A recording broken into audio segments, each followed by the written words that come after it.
Hi friends, welcome to Veni's kitchen. நாம் இன்னைக்கு என்ன பார்க்க போகிறோன்னா, சர்க்கரை பொங்கல் எப்படி பண்ணலான்னு நம்ம இந்த வீடியோவில் பார்க்கலாம். அதுக்கு ஃபஸ்ட்டு நம்ம வெல்லத்தை கரைச்சி எடுத்துக்கலாம். நான் 1 கிளாஸ் அரிசிக்கு 1.5 கிளாஸ் வெல்லம் சேர்த்துக்கிறேன். அப்புறமா 1/2 கப் அளவுக்கு தண்ணி சேர்த்துக்கிறேன். நான் 1.5 கப் வெல்லத்தில் பாதி வெல்லம் பாதி கருப்பட்டியாக சேர்த்துருக்கிறேன். அப்புறமா 3 ஏலக்காய் சேர்த்து நல்லா மிக்ஸ் பண்ணிக்கிறேன்.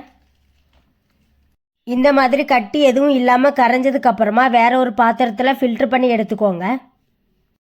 அப்புறமா நம்ம திராட்சை முந்திரியை நெய்யில் போட்டு வறுத்துக்கலாம். அதுக்கு தேவையான ஒரு பாத்திரத்தை அடுப்பில் வச்சுட்டு ஒரு 2 ஸ்பூன் அளவுக்கு நெய் சேர்த்துக்கிறேன்.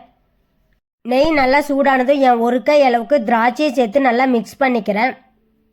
திராட்சை வறுபட்டதும் என் 1 கை அளவுக்கு முந்திரியும் சேர்த்து நல்லா மிக்ஸ் பண்ணிக்கிறேன். முந்திரி திராட்சை நல்லா வறுப்பட்டதும் நான் வேற ஒரு பாத்திரத்தில் நெய்யோடு சேர்த்து எடுத்துக்கிறேன்.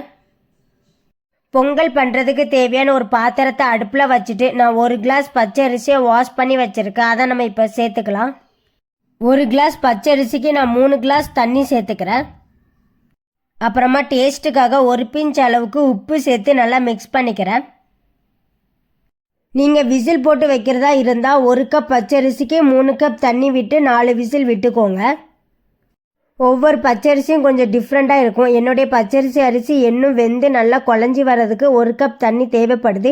நான் அந்த 1 கப் தண்ணியை இப்போ சேர்த்துக்கிறேன். தீயை மீடியம் ஃப்ளேமில் வச்சுட்டு ஒரு 15 நிமிஷம் அப்படியே விட்டுருங்க. நம்ம ஊற்றிருக்க தண்ணியெல்லாம் வற்றி பச்சரிசி எல்லாம் நல்லா குழஞ்சி வரட்டும். பாருங்கள், நம்ம ஊற்றிருக்க தண்ணியெல்லாம் வற்றி அரிசி நல்லா குழஞ்சி வந்திருக்கு.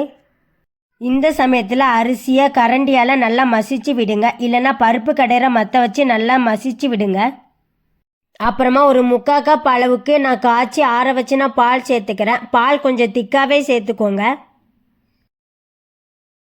அப்புறமா கரைச்சி ஃபில்ட்ரு பண்ணி வச்சுருக்கிற அந்த வெல்லத்தை கொஞ்சம் கொஞ்சமாக சேர்த்து நல்லா மிக்ஸ் பண்ணிக்கலாம்.